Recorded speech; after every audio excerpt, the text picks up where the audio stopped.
Yo nací en una ciudad y desde siempre me decanté por el arte.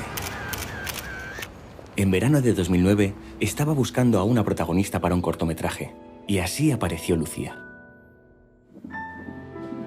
Abuela, voy a ser padre. Anda ya.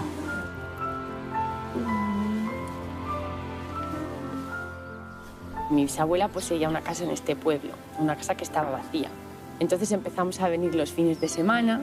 Cuando nació Greta, pues decidimos venirnos a vivir aquí.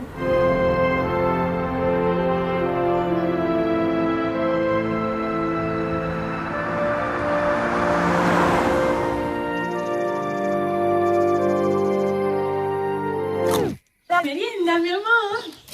¿Gladiolos de eso o qué? Aquí estoy poniendo gladiolos. La cosa más grande que pasó aquí es cuando tocó la lotería. ¿Qué lotería? ¿Qué lotería? ¿Dónde está la lotería? Somos más pobres todos que las ratas.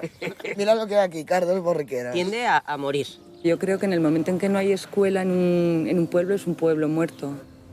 Hay muchas casas vacías.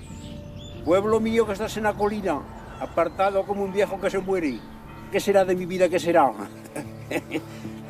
Claro.